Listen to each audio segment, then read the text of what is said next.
This is the IOA Podcast, a space for truth, tenderness, and becoming whole, one breath at a time.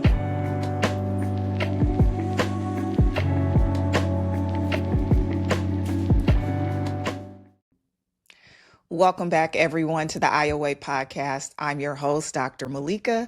And remember, this is a space we have created where we heal loudly and we live softly. If you're new here, we want to welcome you in. Come on in, take a seat. We're super glad to have you here with us. There is definitely room here at our table for you. And if you've been with me since the beginning of this journey, walking through season 1 with me week after week, and now here for season 2, thank you for keeping me company. I do not take it lightly that you keep returning to this space, that you keep sacrificing your time and choosing this quiet, honest hour that we have together in the middle of life that I believe is asking of us for a great deal. It's asking for us to do a lot of work. But before we get into all of the amazing things that we are going to talk about today, we're going to do a little housekeeping so that we can keep this community growing. And we want to continue to build it with intention. So if this show has met you somewhere, it gave you the right thing at the moment that you need it, I have 3 quick asks of you. First, follow or subscribe wherever you are listening, whether it may be on Apple Podcasts, Spotify, iHeartRadio, YouTube, or anywhere else podcasts live. Following really is probably the single most powerful thing that you can do. It helps us reach more people. It tells the algorithm that this content is important to you and you want to see more of this. Secondly, if you are on Apple Podcast, leave a 5-star review with one honest sentence about the show, because reviews help new listeners who are looking for something else to give their time to understand and trust us with their time. And third, share this episode with someone who is quietly doing their work that no one knows behind the scenes, and give them this as a tool and a resource. This is community care in action. All of our platforms, as always, are linked in the show notes.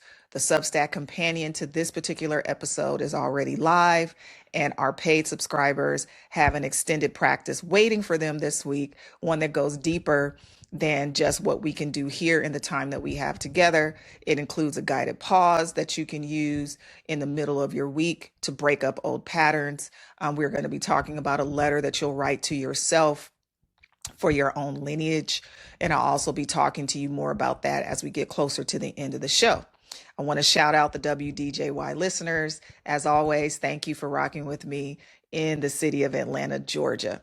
So let's get into this episode, because I really think that this is important. It's one that I feel is a conversation that we always have. And we are going to be talking about in this episode, breaking generational patterns without breaking yourself. Breaking generational patterns without breaking yourself. And so I wanted to start today by naming who I believe this episode is for, who I am talking to, because I think that you already know whether or not this episode is for you just simply by the title. I don't even have to go further for you to know that this is for you. You may be the first in your family to do a thing. You may be the first in the family to finally go to therapy, the first to say out loud the things that have been kept silent, the things that have been told to be carried to the grave, the first to try to feel your feelings instead of swallowing them down, as the practice may have been in your family. You may be the first to raise your children differently than how you were raised. You may be the first to look clearly at what happened in the house that you grew up in and decide that those things stop with you. You are the cycle breaker. You are who I am talking to. And I want you to know right at the top of this episode, before we get any deeper into what we're talking about, that I see how tired you are. Because here is the thing that almost no one tells you about breaking generational patterns, is that it's going to be lonely, it's going to be costly, and so much of this work that you're going to do is going to be invisible to the very people that you are doing it for. There's a version of this conversation happening everywhere right now. We're talking about breaking generational curses, ending the cycle, being the one. I love the spirit of it. But so much of the talk, especially online, as I always say to you, gets flattened into a slogan or a catchphrase. And it's just a caption that you'll see online with a sunset in the background, or is this triumphant post, but it skips what happens in the middle. It skips the grief that comes with this. It skips the cost. It skips the long, quiet, unglamorous years of actual work that have to be done in order for you to do this. The honesty about this is that no one will be clapping for you. Your family will not understand why you're doing this. And then you'll be exhausted, and you still need to do this work because it's pivotal, it's life changing. And there's another weight that I feel like so many of us carry at the very same time, a very specific weight of this exact season of life. You're raising your children, you're raising your family, you're starting to possibly care for aging parents. You're in the middle, so you're part of the sandwich generation.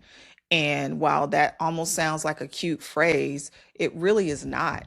You are stuck living between the two different worlds, those who need you because they're coming up and those who raised you because they're going out. So you're dealing with teenagers with text messages, but you're also dealing with your parents' doctor's appointment. You are trying to reparent yourself while you are parenting your own children and also caring for your parents, the people who raised you. Sometimes the very people that you are trying to break the cycles from are the people that you're caring for. You are probably running on empty.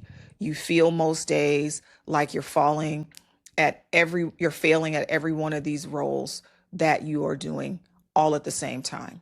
So I want you to know that this episode is for you. It's for the first one to go to therapy.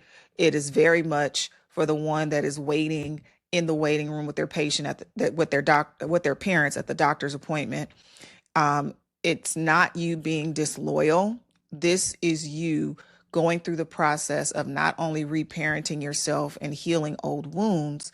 This is for you to be able to see all of the things that, even though it was not done perfectly in your life, you have the ability to redirect and change the directory and course correct what has shaped who you are. So today we are going to walk through 4 things. I always try to give you 4 things in every episode. The first one is why breaking a pattern is so genuinely hard. And the reason that it's not about a willpower problem, it's because of what's wired in your body. Number 2, the myth that breaking a cycle means that you have to cut everyone off, or that breaking yourself in the process is what has to happen in order for these cycles to change. I want to talk about a truer, gentler way for us to do that. 3, what our people understood, and when I say our people, Black people, the culture, about inheritance and what we receive from those who came before us, and what we're allowed to actually set down. And I really want to dig into that when we get to that. And then number 4, what it looks like to practice this. And we're going to do an Aya pause as a small sacred space you put between you and the old trigger and an old reaction, so that you can finally choose to do something differently instead of repeating what you've seen. So this is not an episode about blaming your parents. It's not an episode about becoming someone with no family and no roots. This, again, as every episode I say, is root system work. The slow work of changing what gets passed down without breaking the person who is doing the changing in their life. That is you. And you matter in this equation.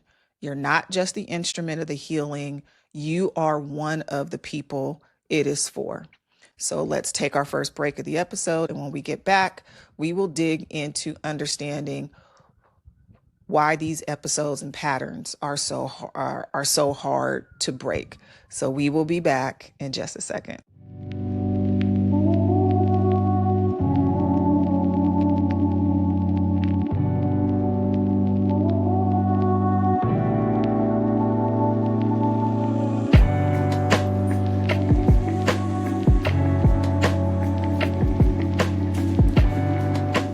Welcome back, everyone, to the episode, and we're going to talk about why these patterns are hard to break. I wanted to start where I always start, and you know this about me. If you've been listening to the show long enough, you know I like to talk about the body and how this impacts us. I want us to talk about how generational patterns live in our body and what they do, and why it's harder for us to break these things, and it's not a matter of willpower. So let me take you out of that mindset that it's about you don't have the willpower to do this. A generational pattern is hard to break because it doesn't live in your mind and your opinions. It lives in your nervous system. It was installed there before you even had language and could speak, before you had a choice, before you could have consented to doing things this way. I want to give you a clinical understanding of this to make it plain, and I think that this will be helpful. The idea of intergenerational transmission of trauma and of patterns, and that is what is happening here. I've often talked about epigenetics and the fact that we are shaped by the way we are raised, and we're shaped by the patterns that we see other people doing in our formative years. So we cannot just discount that. So the people who raised you, the people who raised them, and all of the things that come before that, we cannot discount how that has passed down from generation to generation. And even if we do not want this, even if we acknowledge that this is not healthy, it's not something that's easy to break. These are not just stories that we hear. These are things that are passed down almost to the point where our DNA is reacting in a particular way because of how it's been shaped epigenetically. So again, I've talked about the science of epigenetics. We've got into understanding this research and how important it is, and looking at how experiences can shape how our DNA actually responds and reacts to situation.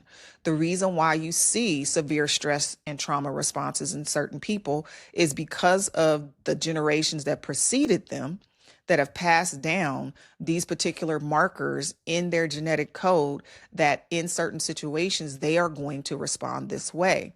The influence of the generation before you is not something that's just stories that are passed down. It's not just that your grandmother grieved. How has that actually tagged your DNA? And here's what we do know when it comes to epigenetics.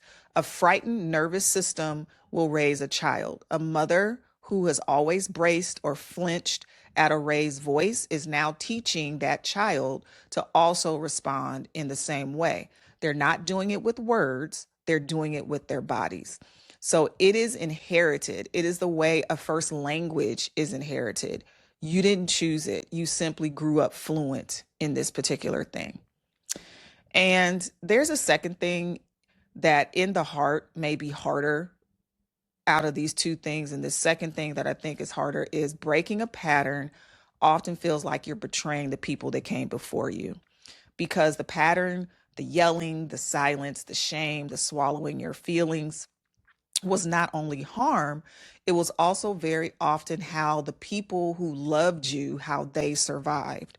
So it was the armor, and we've talked about this in previous episodes, that they kept on them, that kept them alive, that kept them safe. The problem is they didn't take the armor off, they didn't set it down. And so by you saying that this is wrong and we're going to do this a different way, it may feel like a knife in the back to the people that you love. So you may feel a guilt in your heart for healing. You may feel that ache of being disloyal by being the cycle breaker. I want to name this cost for you plainly. I think this is harder to deal with and to process and come to terms with, because being the cycle breaker is going to be very lonely. You are often the only one who is going to see the pattern. When you name this, you're going to be met not with gratitude, but with disdain. People are going to say that it didn't happen, or they think that they could do it better, or you think you're better than them. You now become the family problem simply by pointing out the family problem. You could be called cold or selfish or ungrateful, when what you really are trying to do is to make the next generation not have to inherit the wound that you did. You're doing the work. There is a grief with this work.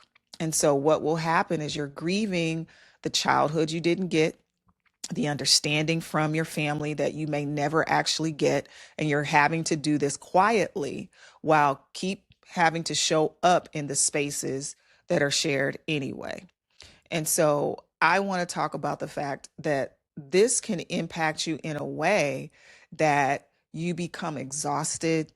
Your sleep could be impacted because as you're doing this work, you cannot often share this with others because of what I talked about, the fact that it will not be received.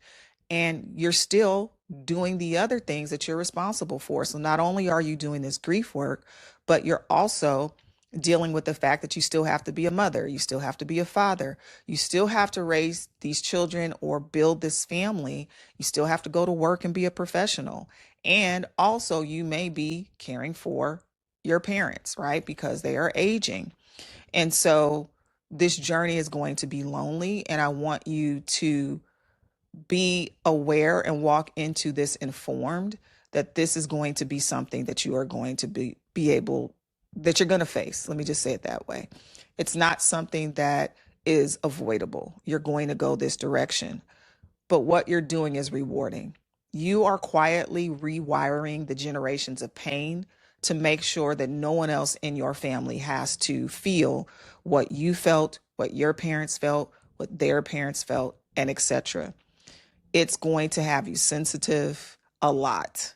And sometimes we need to be able to voice language for what it is that we're experiencing on this journey. So in my book, in Resilience, A Journey to Collective Healing, there's a chapter on the mirror. And we visit this chapter a lot. We visited the mirror a lot during season 2.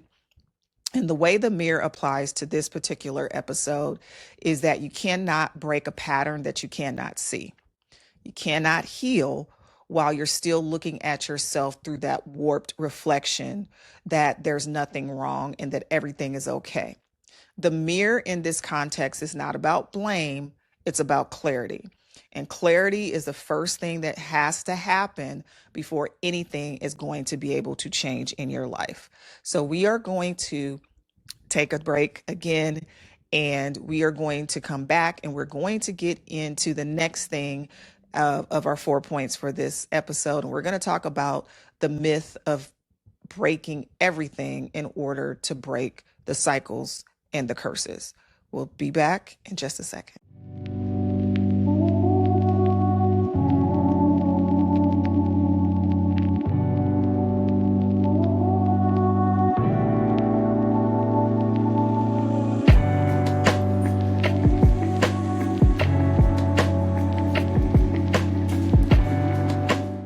Welcome back, everyone. And we are going to get further into this episode. I'm super glad that you guys have sticked around with me. And as you can see, I didn't mention this, but I am batch recording on the road. So I'm out of town doing some social justice work with my church organization. And so I'm already gone.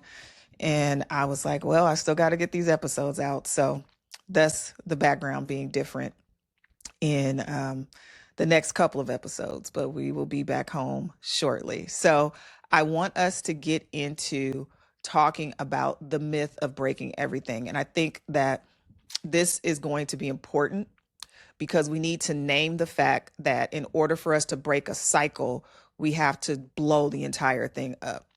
And I think that this mentality does real harm. And we need to question that this is a thought process. The fact that we believe in order to change this specific thing, we have to blow everything up to do it. And you don't have to cut everyone off. You don't have to go no contact. You don't have to rupture every relationship.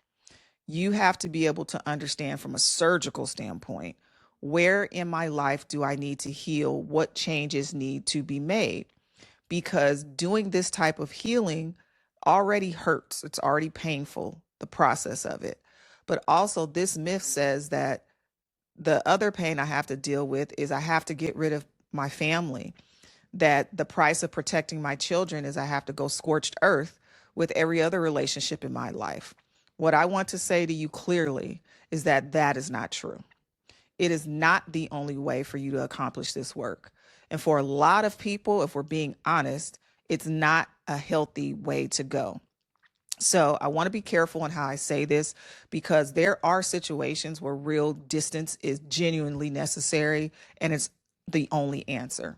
Some of you are in relationships that are unsafe. So I'm not going to tell you to stay in an unsafe relationship simply for the sake of not blowing up everything. Protecting yourself is not breaking the family. Refusing to let harm continue is not the same thing.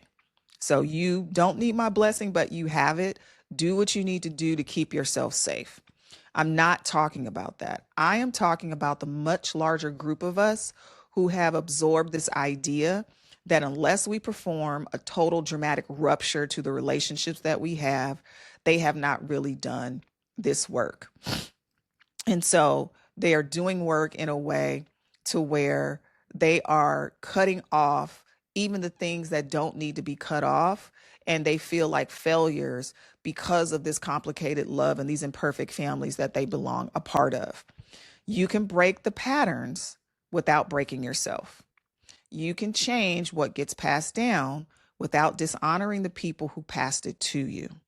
Breaking a cycle is not about blaming them. It's not about pointing the finger. It's not about making them feel like you're better than them. It's about interruption. Interruption doesn't have to be loud. Interruption can be quiet. It can be small.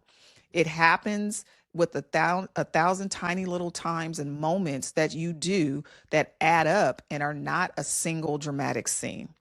Think about what a pattern actually is. It's a groove that is worn deep by repetition. It's a thousand small moments that all went the same way. The way voices were raised, the way feelings were dismissed, the way love came, but it came with conditions, or it came with silence, or it came with a bill attached, meaning you owe me because of this love. And because of a pattern, it's built out in these small repeated moments. It is also going to be broken the same way.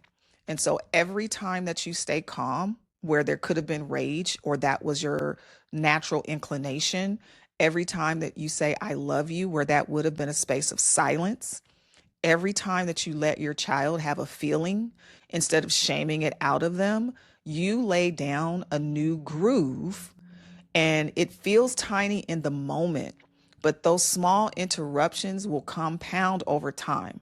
It compounds across a childhood, across your life, across your lineage, and you're not going to break the cycle in one heroic gesture.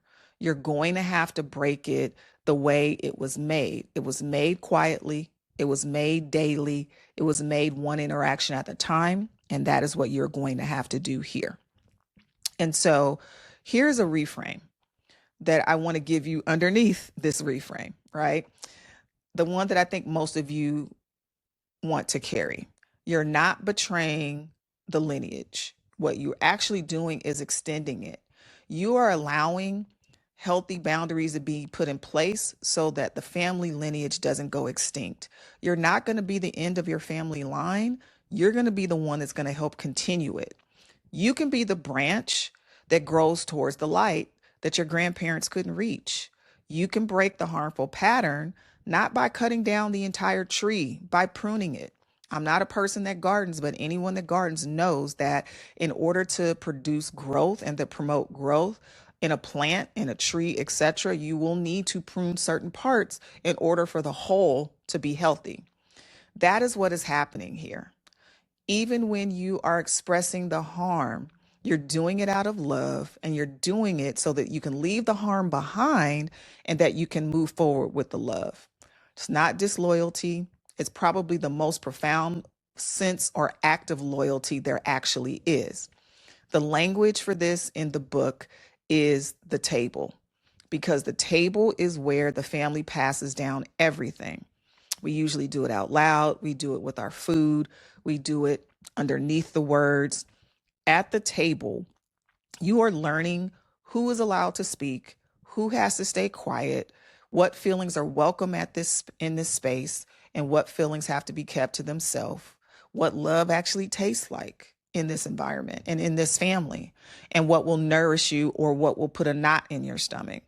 The table is where the recipe of a family is going to get handed down, and it's not just the food. And so the whole way of being together dictates how you interact in other relationships in your life. You are learning what nourishes and what can quietly poison you. Here's the good news though. It's your table. You get to tweak the recipe. Just because your grandmother made it this way and she used paprika doesn't mean you can't use smoked paprika, right?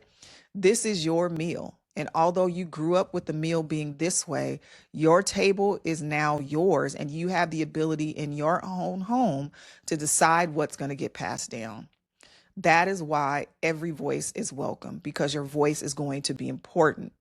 The feelings are food. They are feeding and helping you understand what is going on. Do not look at them as a disruption. The love can be offered freely, knowing that there's no bill that you have to get to your children. There are no conditions saying, if you do this, I will give you that.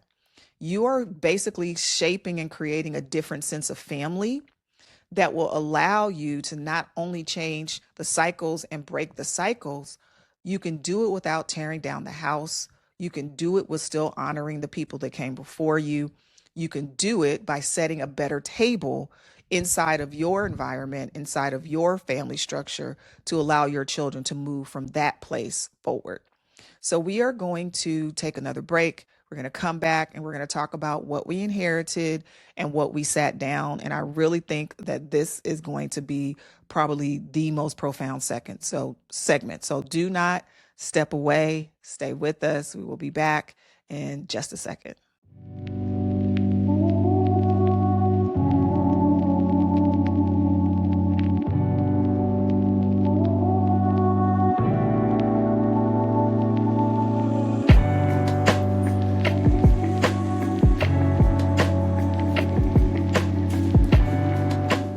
Welcome back, everyone, to the IOA. And we are going to get into talking about what we inherited and what we sat down.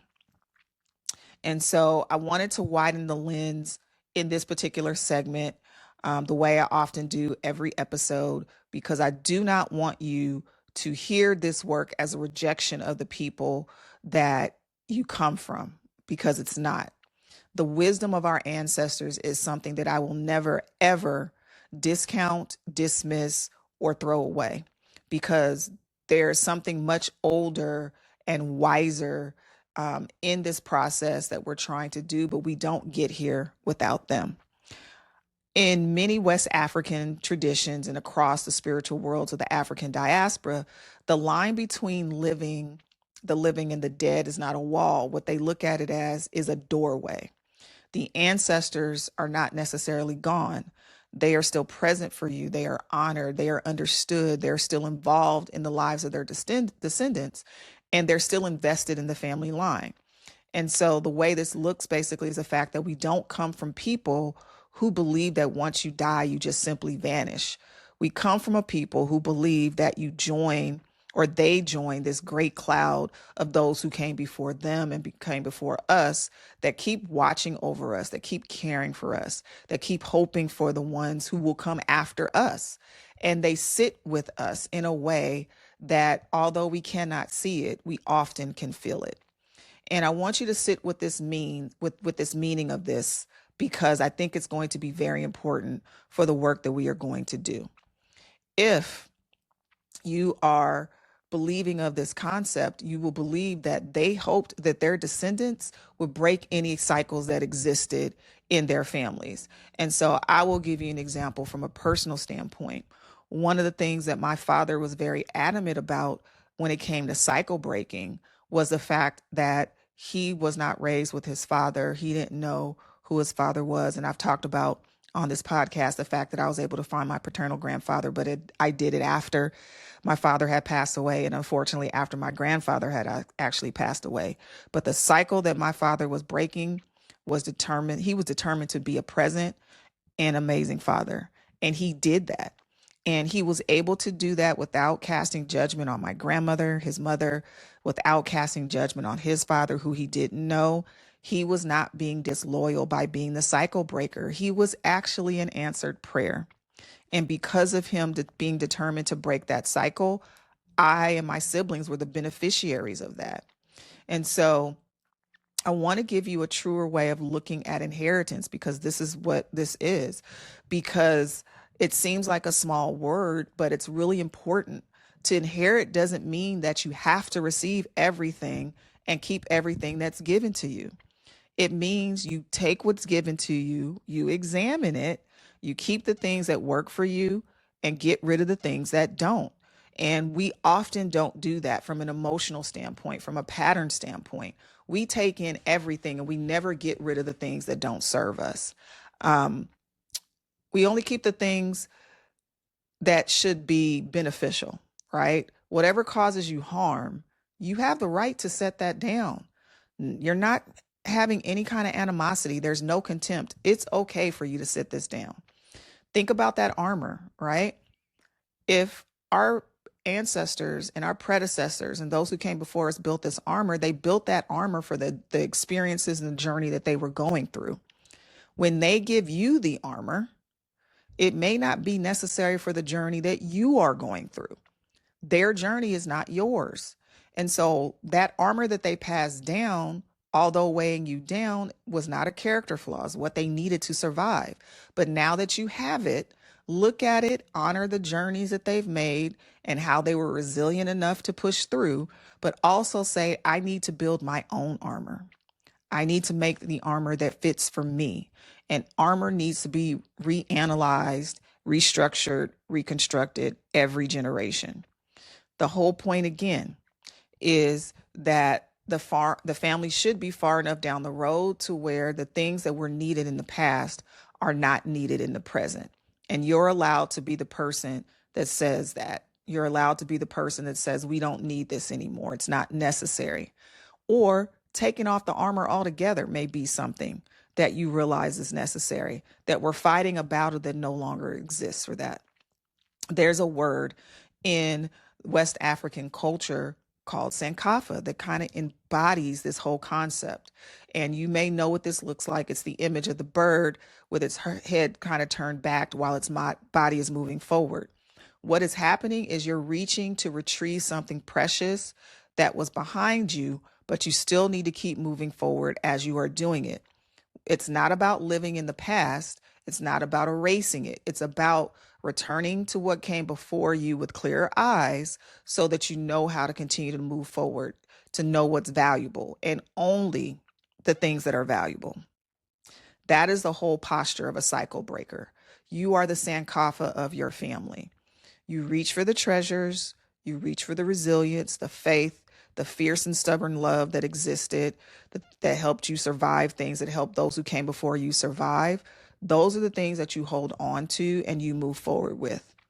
And what was only a wounding, you now leave here respectfully saying, this needs to stay here. I don't need to carry this forward. But then you may need to say, oh, let me go back and get this because this is something that is worth keeping and moving forward with. Leave only with the things that you need. That's Sankofa.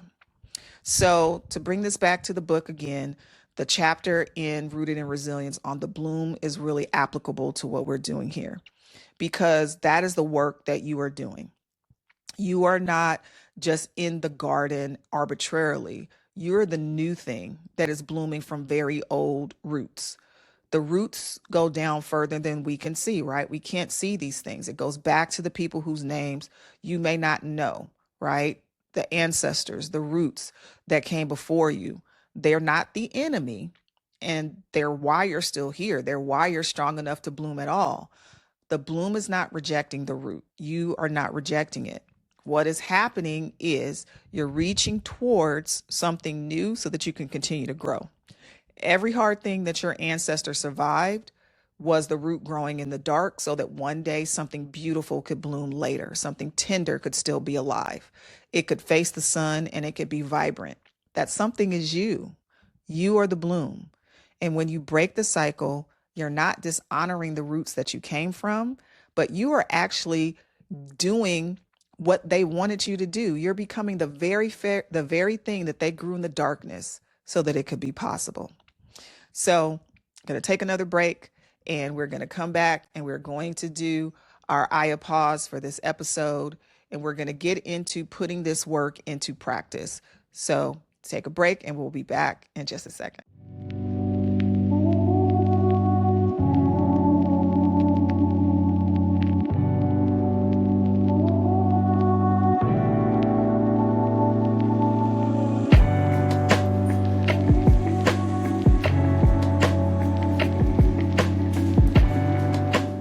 Welcome back, everyone. And we are going to get into talking about the practice of being a cycle breaker. And we're going to get into the foundation of what it always is and what is the foundation of this show, which is the Aya pause. And it's something that when I was structuring and creating just the Aya concepts and how I was putting this together, it was the thing that was given to me that I feel like has been the most impactful thing. It is you breathing on purpose, taking time on purpose, and doing what is necessary in order for you to continue to move forward and not missing these special moments. And so you're going to do it in the middle of life. And so I try to make it to where it's easy for where you can do it in a busy day. It's just taking 3 breaths, returning to what is true for you. And in order to do this work, that's all you have to do is take some time, because here is where the generational pattern may live. And this is where you can fight against it. All right. You may find that being busy and hustling may be one of the triggers for you because it was something that you inherited as a response. And I think that this is going to be very impactful for you because you're responding in a way that's different than you would be triggered to naturally respond. You may be in a moment where you hear a raised voice and it causes you to respond in a particular way, and you go into your Aya pause in order to counteract what you inherited as a response in that moment. So the Aya pause that I'm giving you is how you can get to a space quickly, and you don't have to take a whole lot of time to do this. You just need to have a consistent way to repeat this particular thing. You're going to create a tiny gap where you're going to disrupt the cycle and the pattern. That is what this pause is about. And here's one that I think will be very easy for you to implement. All right. So wherever you are, start with putting your feet flat on the floor, hand on your chest, hand on your belly, and breathe in for a count of 4 and out for a count of 6. Let that exhale run longer than the inhale, because that's the breath that's basically telling your nervous system that the hard moment is over. This is not a life or death situation. You're safe. You're okay. Now, on the first breath, I always tell you, notice where you are. When you do it a second time, I want you to notice what your body is holding on to. And then do it the third time. That lets your body know what's true in the moment, and ask the questions that changes everything. Is this me that is responding, or is this a pattern that I inherited? That's the Aya pause practice that I want you to put in place, and it will take no longer than 30 seconds. And so here's 2 practices that I want to give you for this week. And so the first practice is naming a pattern, just one. I don't want you to try to do a deep dive or go down a rabbit hole with this. I just want you to identify one pattern, just one. And when you name the pattern, I want you to resist the urge to fix it for your entire lineage this week, because often when we identify things, we want to fix it immediately. That pressure to heal everything at once is what is causing you to be exhausted. That's what we're trying to relieve. All right. So just choose one pattern, name it, be specific with what it is, and basically say, this pattern is going to end with me. Maybe the pattern in your family is that you go silent or you go inward and cold when you're hurt. Maybe in your family, love always had a debt attached to it. Name whatever it is plainly, then choose one small way to interrupt it that you can actually do. This is important. If the pattern is you go cold when you're hurt or you go inward when you're hurt, it might simply be when you feel like shutting down that you'll say out loud, I am hurting right now, but instead of disappearing, I am going to reach out and connect. That's enough for you to do. That's it. The cycle breaks when you have small repeated moments. Doesn't need to be grand, small repeated things. And here's the piece that I don't want you to skip, because I think it keeps you from breaking yourself. It keeps you from breaking yourself in the process of doing this work. And I need you to hold on to this. You need a line for parenting yourself in the moment that fires against those old patterns when they raise their heads. Because when you interrupt it, the old feelings are going to come up. You'll feel guilt. You'll feel fear. You need something that you can say to yourself in that moment gently that will deal with that frightened child that is coming up in the moment. You could say you are safe. You are allowed to do things differently. You are not betraying anyone by being gentle. You cannot reparent your children well while you're leaving the child inside of you screaming and being unattended to. So tend to yourself, tend to that inner child. That child is doing this hard work alongside you, and that's important. The second practice is a letter to your lineage. And I am really big on having clients and people do letter writing. And the letter is to deal with the grief while also honoring what it is that came before you. And so if you are a paid subscriber to the Substack, we will go deeper into this week. So this is your opportunity to make sure that you get in on that. And you're going to write a short letter to the people you come from. No one is supposed to read this. This really is just an exercise of practice that is going to purge some things. All right. What I want you to do inside this letter is I want you to name 3 things: what you received, the good, and the hard together. All right. So you got to lay out what's what you're keeping. So the treasures that are worth carrying forward with gratitude, and what you're setting down, the thing that you are respectfully refusing to carry one more generation. I want you to write this as Sankofa. I go back, I honor you, I take what is worth keeping, and I lay the rest down here. That letter will let you break the cycle with love in your chest instead of only anger, which there is a difference between breaking the pattern and breaking yourself, which people often do, not willingly, but they would rather break themselves than to feel disloyal or ungrateful to those who came before them. And I want to give you a word about boundaries here, because this is where the myth of total rupture comes from and where it does the most damage. Breaking a pattern almost always requires you to put a boundary in place.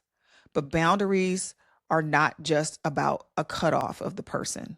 It's a line that tells the truth about what you will and will not participate in, what serves you and what doesn't, so that you can stay in relationship with that person without being harmed by the relationship. You are allowed to say, I love you, and I'm not going to discuss my parenting with you. You are allowed to care for your aging parent's body while keeping a tender boundary around yourself because of the things that you have dealt with and how you're protecting your heart. Compassion and boundaries are not opposites. I'll say that again. Compassion and boundaries are not opposites. For cycle breakers, they are often how you make it possible for you to stay in relationship. So I want you to hear how these things fit together. Naming the one pattern is the work of the mirror. The small interruption at your own table is the work of the table. And then the letter of the lineage is the work of the bloom. This is not about rejecting your family. It is about making sure that what flows down from you to the next generation, which is your children, your nieces and nephews, is nourishment and not the old inherited ache that was given to you. And so now we're going to go ahead and get into closing out and just kind of tying this up into a bow.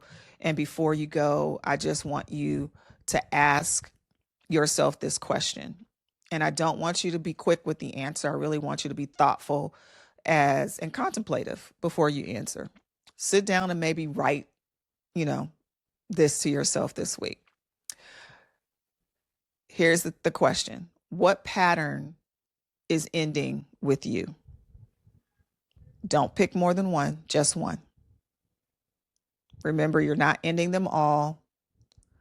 You have a whole lot of work to do. but what pattern is ending with you? And what is the one thing that because of you, your children will never have to inherit?